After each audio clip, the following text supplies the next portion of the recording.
De manera que, en definitiva, el conjunto de los números reales no es más que la unión. Cuando unimos esos números irracionales con los racionales, tendremos el conjunto de los números reales. Miren, con esta R también con doble barra, representamos al conjunto de los números reales.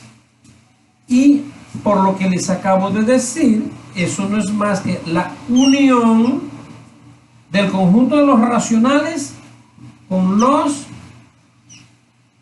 irracionales. De más está decirles que estos dos conjuntos, lo que es racional no es irracional.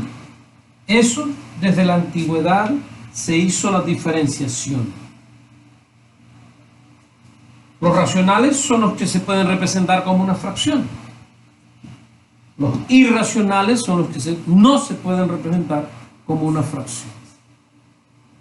Ahora bien,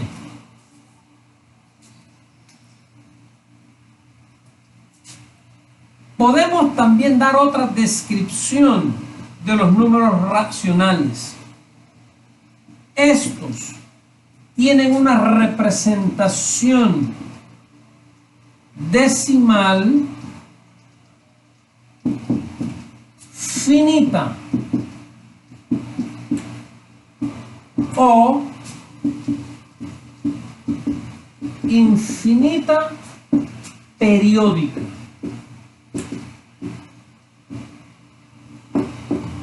¿Qué quiero decir con eso de infinita periódica? Bueno, lo siguiente. Observen que cuando nosotros representamos la fracción 1/3 en su forma decimal, obtenemos 0, y luego una secuencia interminable de 13 como cifras decimales. Ese 3, que es la cifra repetitiva, nosotros le llamamos el periodo. O sea que esto es 0,3 y ponemos una barrita arriba para indicar el periodo. Por otro lado, fíjense, la fracción 1/4 tiene una representación decimal finita que corresponde a 0,25. Entonces, los números racionales tienen o una representación finita o tienen una representación infinita en cuanto al número de cifras decimales, pero que sea de tipo periódico.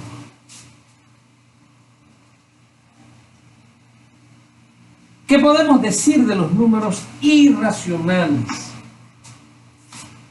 Los números irracionales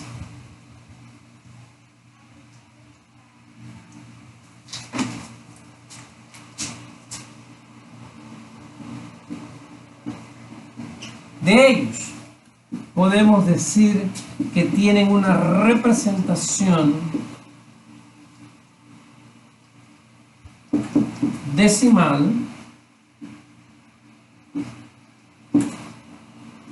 infinita, pero no periódica.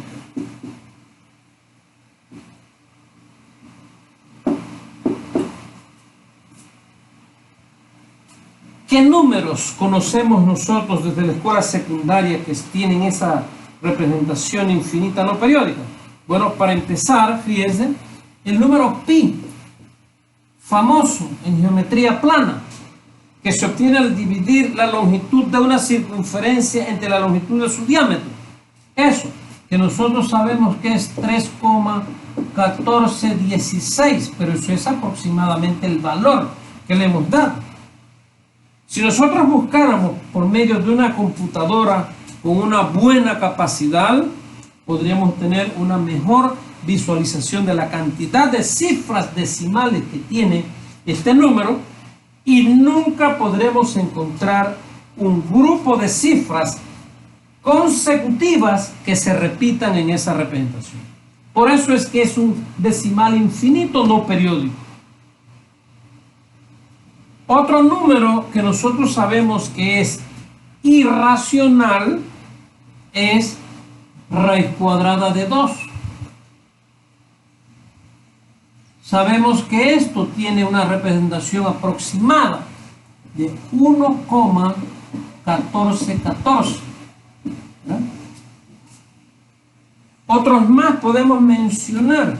La raíz cuadrada de 3 tampoco tiene una representación fraccionaria y su valor aproximado es 1,732.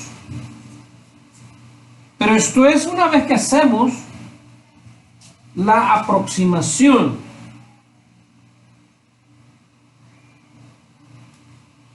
Miren, en general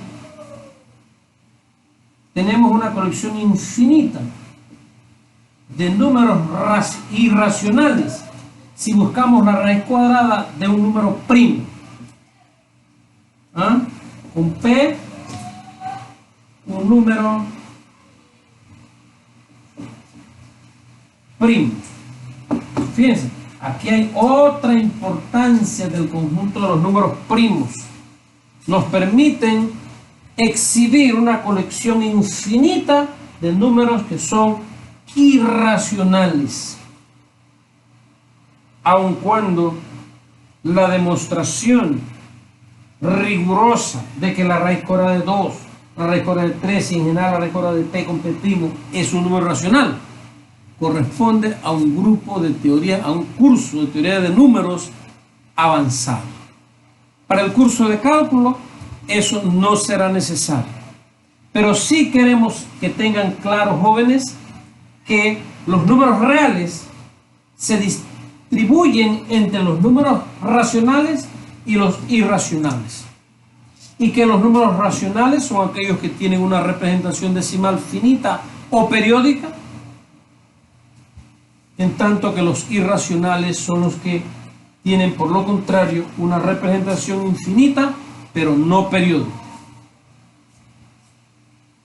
Bien, entonces ya tenemos claro de que en una recta geométrica podemos hacer una visualización o representación de los números reales. Es con esos números reales que vamos a hacer los cálculos en el curso de cálculo diferencial. El curso tendrá que ver con todo lo que sea variación.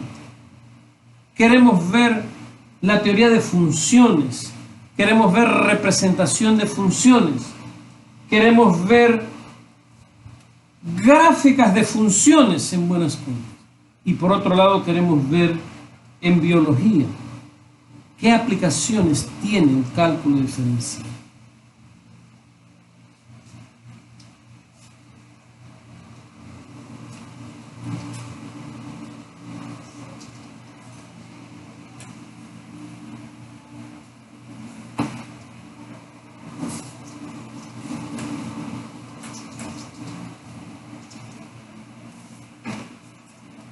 Para hacer un estudio a fondo de la teoría de funciones, tenemos que identificar unos conjuntos muy especiales en la recta numérica. Estoy pensando ahora mismo en lo que vamos a llamar intervalos de números reales. Intervalos de números. Miren, con este símbolo usamos paréntesis circulares y como si estuviéramos representando las coordenadas de un punto en el plano cartesiano. Vamos a escribir, por ejemplo, A, B, pero ahora esto con los dos puntitos abajo, al igual con los dos puntitos abajo, quiero decir que este símbolo es por definición el conjunto de todos los valores X que pertenecen al sistema de los números reales, tales que los valores de x están estrictamente localizados entre A y B, siendo evidentemente A un número real estrictamente menor que B. Y a esto llamaremos intervalo abierto.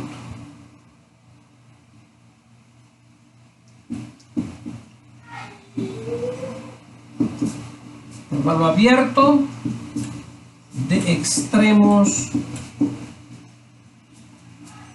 A y B, respectivamente.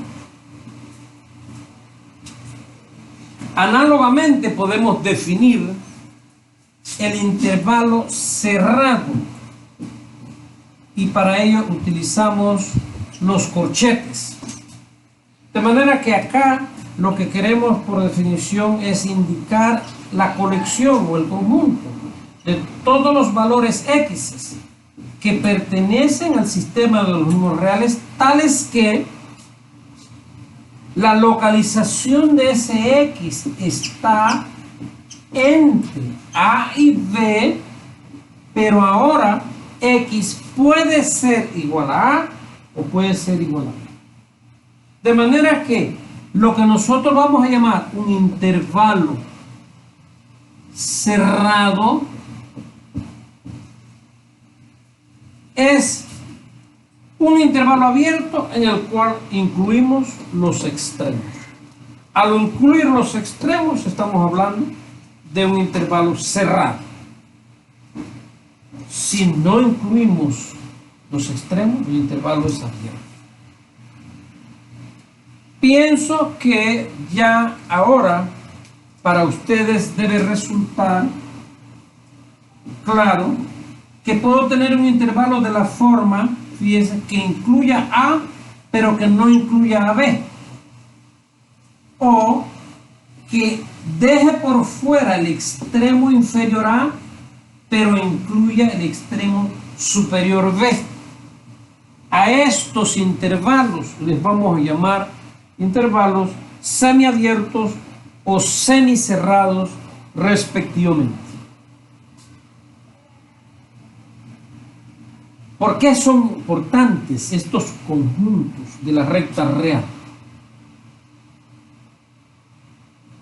La razón es sencilla. Vamos a ver un ejemplo que nos hace ver por qué esto es importante.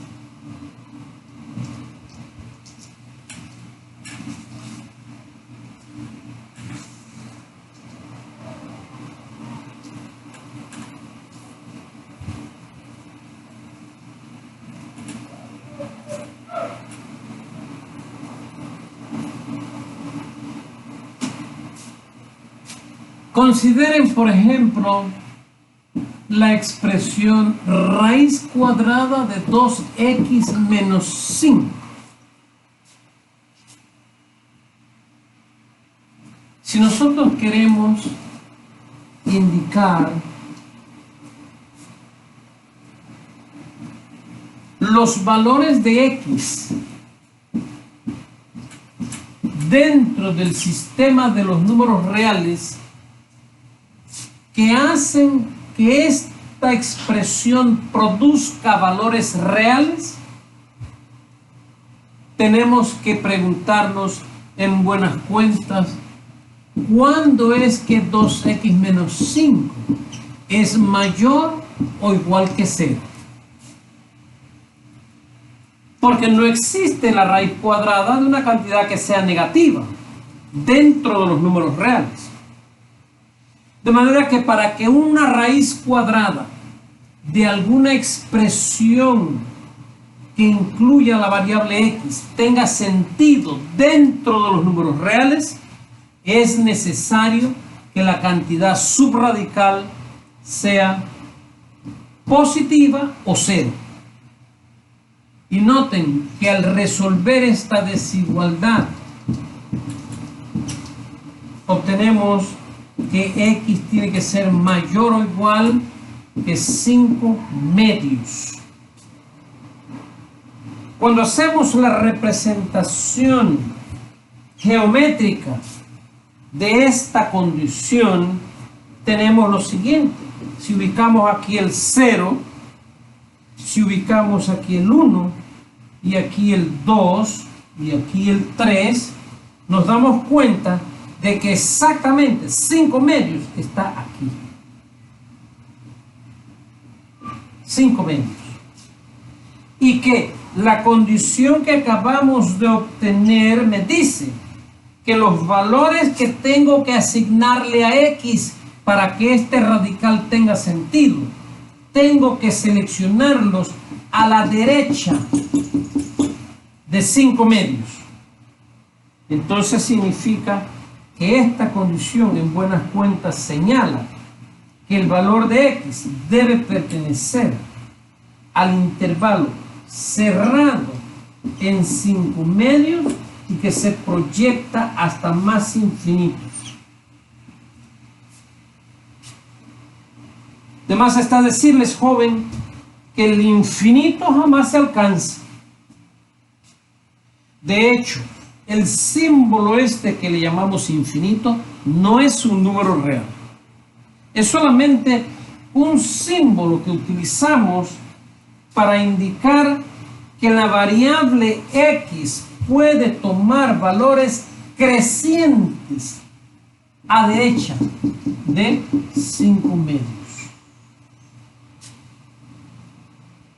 Observen que este intervalo es un intervalo semiabierto. Es un conjunto muy particular dentro de la recta numérica. Recuerden que esto es la representación que hemos hecho del sistema de los números reales. Cuando vayamos a estudiar funciones, veremos la utilidad enorme que tienen estos intervalos al determinar con precisión el dominio o campo de variación de la variable independiente X.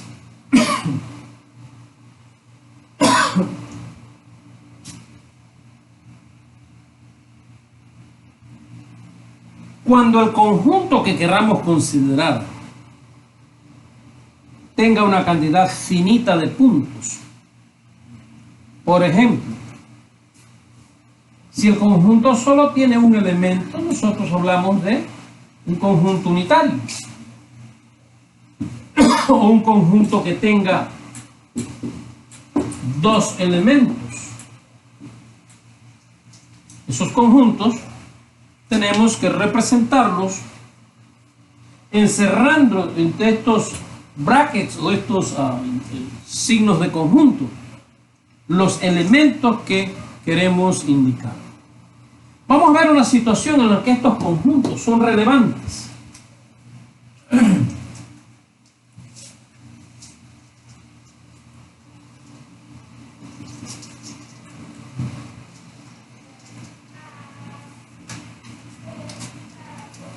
Por ejemplo, la expresión 1 sobre x al cuadrado menos 1 conlleva a que los valores de x, vamos a considerar esto, ¿sí? 1 sobre x menos 1. El valor de x no puede ser igual a 1, por cuanto que una fracción como tal no tiene sentido cuando el denominador sea 0. O una expresión de la forma 3 sobre x al cuadrado menos 4. Esta conlleva a tener que considerar un conjunto de esa forma. ¿Por qué?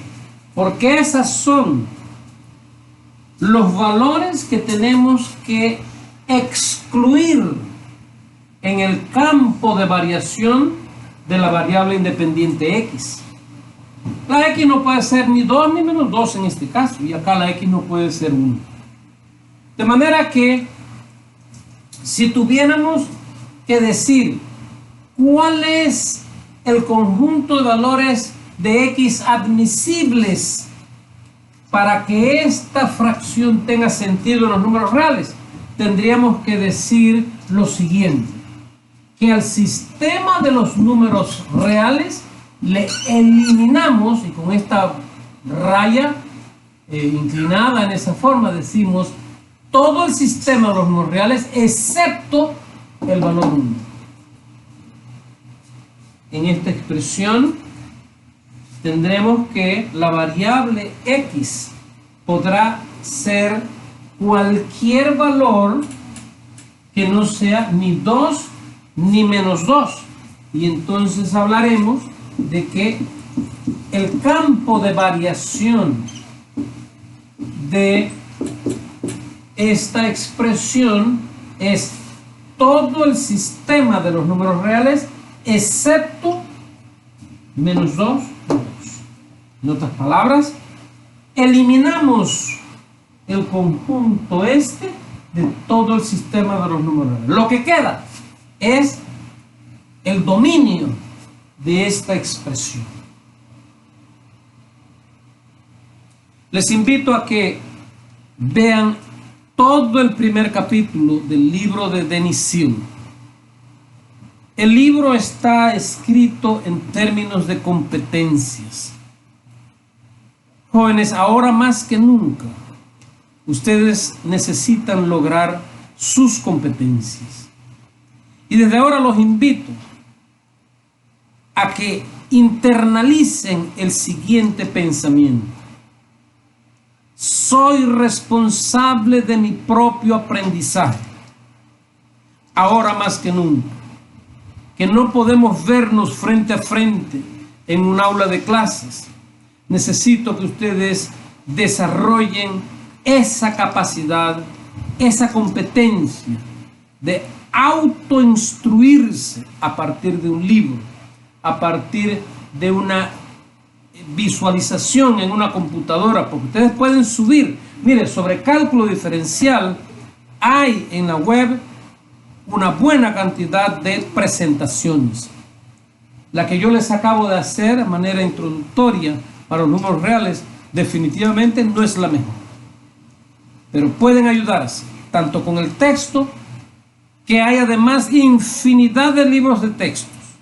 Hemos escogido este porque me parece muy didáctico y muy bueno para ustedes que se inician en estos avatares de la vida universitaria. Les deseo la mejor de las suertes y que Dios les acompañe en su empresa. Hasta luego.